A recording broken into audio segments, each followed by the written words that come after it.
More states preparing to ditch mask requirements for schools. Connecticut, Delaware, and New Jersey among the latest. The New Jersey governor, Phil Murphy, calling it a huge step toward normalcy.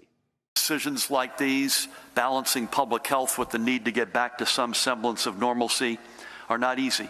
We can responsibly take this step given the continuing drop in new cases and hospitalizations. And we are also buoyed by the continued growth in vaccinations and the expectation that the vaccines will be made available to children under the age of 5 in early March. School districts in New Jersey will no longer be required to enforce mask rules starting March the 7th. But Governor Murphy says districts can still issue mask requirements for students and teachers if, as he put it, conditions require it. Only 11 states have yet to announce official end dates for mask requirements in schools, and the majority of them led by Democratic governors. That's according to data from Education Week. The White House's position is not budging, still encouraging people to mask up in classrooms.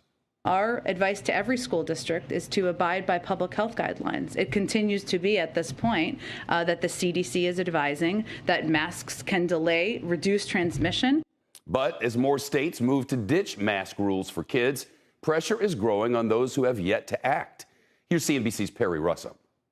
With New Jersey's governor announcing the end of mask mandates in schools. I'd like it to be not lifted. I think it's okay that he lifts it. Pressure is building on New York Governor Kathy Hochul. If a parent wants their child to go to school with a mask, they should have that right. Nassau County Executive Bruce Blakeman says kids do not need to be wearing masks anymore. He says he wants the change to happen now. When this is going to end. I mean, right now it seems as if the governor is consulting a psychic or maybe using the magic 8-ball. In a news conference today, Governor Hochul says positive cases and hospitalizations are going down, promising more news this week. I'll be making another announcement on Wednesday about one of our mask or vaccination requirements that are in place. The debate over masks in schools continues to heat up across the country, becoming a tagline in Republican campaign ads. Washington got COVID wrong. They closed our schools. In Virginia, Governor Glenn Youngkin, a Republican, signed an executive order allowing parents to opt out of mask mandates. But late last week, a judge temporarily put a stop to that, saying the governor cannot override school leaders. Governor, where's your mask? Youngkin continues to be pressed in public, seen here maskless in a grocery store. Look around you, Governor. Read the room, buddy.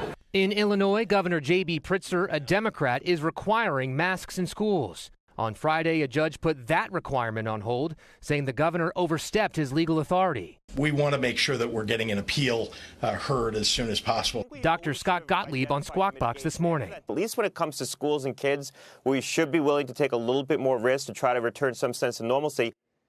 The mask mandate in New Jersey has been around since September of 2020. That was 17 months ago.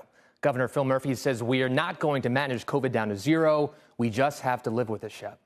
Perry, there's a mask controversy out of Georgia, and it's playing as not a very good look for Stacey Abrams. She sent out this tweet of herself in a classroom full of kids, all of them masked, but she wasn't.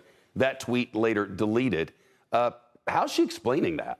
She's not explaining that picture directly. Instead, she is attacking those who are using it in campaign ads against her. She is calling this a false political attack. I mean, she's in a room full of kids masked up, and she's not wearing a mask. I mean, you've got to do what you say, but I'm sure they'll have fun with that one. Shepard Smith here. Thanks for watching CNBC on YouTube.